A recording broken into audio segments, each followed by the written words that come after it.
ঊনবিংশ শতকের গোড়ার দিকে দেশকে পরাধীনতা থেকে মুক্ত করার জন্য এগিয়ে এলেন বাংলার তরুণ প্রজন্ম।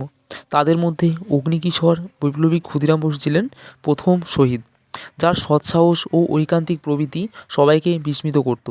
ক্ষুদিরাম বসুর জন্ম হয় ৩রা ডিসেম্বর ১৮৮৯ সালে পশ্চিম মেদিনীপুর জেলার হাবিবপুর গ্রামে। তার পিতার নাম ত্রৈলোক্যনাথ বসু ও মাতার নাম লক্ষ্মীপ্রিয় দেবী। তিনি লক্ষ্মীপ্রিয় দেবীর চতুর্থ সন্তান ছিলেন। পরবর্তী সময়ে পুত্রের মৃত্যুর আশঙ্কায় তাহারা তখনকার সমাজের নিয়ম অনুযায়ী তাদের পুত্রকে তার বড় বোনের কাছে ৩ মুঠি খুদের বিনিময়ে বিক্রি করে দেন। খুদের বিনিময়ে ক্রয়কৃত শিশুটির নাম পরবর্তীকালে রাখা হয় ক্ষুদিরাম। ক্ষুদিরাম বসু তার বড় দিদি অপরূপা দেবীর ছত্রছায়ায় স্নেহ ভালোবাসায় বড় হতে থাকে। অপরূপা দেবীর স্বামী অমৃতলাল বাবুর চাকরির ক্ষেত্রে জায়গা বদলি হলে ক্ষুদিরাম বসুকেও এক জায়গা থেকে অন্য জায়গায় ঘুরে বেড়াতে হতো। ক্ষুদিরাম বসু ছিলেন ডানপিটে বাউন্ডুলে রোমাঞ্চপ্রিয় ধরনের ছেলে। কিন্তু 1902 থেকে 3 সালে যখন বিপ্লবী নেতা শ্রী অরবিন্দ এবং সিস্টার নিবেদিতা মেদিনীপুরের একটি সভায় জনসম্মুখে বক্তব্য রাখেন, সেখানে উপস্থিত তরুণ ছাত্র ক্ষুদিরাম বসু বিপ্লবে অনুপ্রাণিত হন এবং তিনি অনুশীলন সমিতিতে যোগদান করেন। 1904 সালে ক্ষুদিরাম তার বোন অপরূপার স্বামী অমৃতলাল বাবুর সাথে তমলুক শহর থেকে মেদিনীপুরে চলে আসেন। ক্ষুদিরাম বসু তমলুকের হ্যামিল্টন স্কুল এবং মেদিনীপুর কলেজিয়েট স্কুলে শিক্ষালাভ করেন।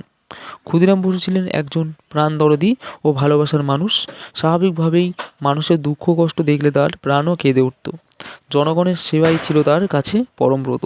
প্রাকৃতিক নানান দুর্যোগে মানুষের সাহায্যের জন্য বাড়ি বাড়ি ঘুরে অর্থ সংগ্রহ করে 2টি অন্নের ব্যবস্থা করত।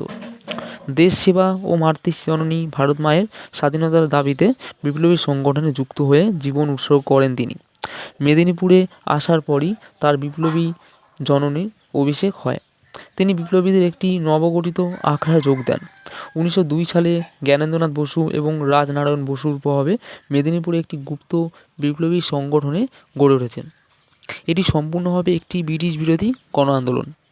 ওই সংগঠনের নেতা ছিলেন সত্যেন্দ্রনাথ বসু। অল্প কিছু দিনের মধ্যেই ক্ষুদিরাম তার অনুগামীদের কাছে তার গুণাবলীর জন্য সবার চোখে গুরুত্বপূর্ণ হয়ে ওঠেন। ক্ষুদিরাম সত্যেন্দ্রনাথের নির্দেশে সোনার বাংলা শীর্ষক বিপ্লব বার্তা ইশতেহার বিলি করতে গিয়ে গ্রেপ্তার হন। 1906 সালে কাঁসাই নদীর বন্যার সময়ে রণপার সাহায্যে ত্রাণকার্য চালান তিনি।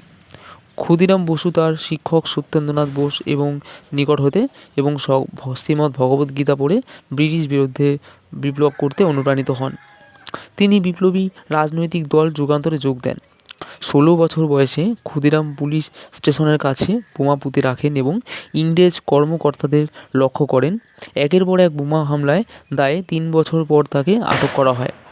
30শে এপ্রিল 1908 সালে মুজাফফরেরপুর বিহারে রাত 8:30টায় ক্ষুদিরাম ও প্রফুল্ল যৌথভাবে ইউরোপিয়ান ক্লাবের সামনে কিংসফোর্ড হত্যা পরিকল্পনায় বোমা ছুড়লে গাড়িতে উপস্থিত জনৈক ব্রিটিশ মিসেস কেনেডি এবং তার কন্যা মিস কেনেজিকে হত্যা করেন।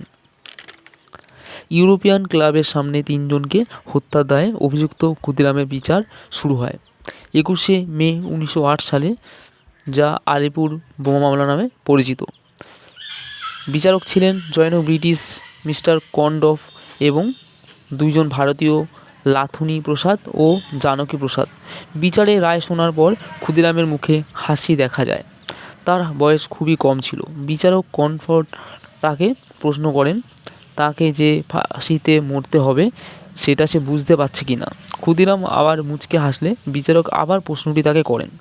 ক্ষুদিরামের তখন একবার বিদায় দেমা গানটি করে শোনান। তার মৃত্যুদণ্ড কার্যকর করা হয় ভোর 6টায়।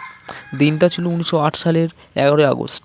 সেই দিন খুব ভোরে ক্ষুদিরাম উঠে পড়লেও ভাবছিলেন তাকে পৃথিবী থেকে চিরদিনের জন্য বিদায় নিতে হবে, অথচ সবাইকে ছেড়ে যেতে তার মন সরছিল না।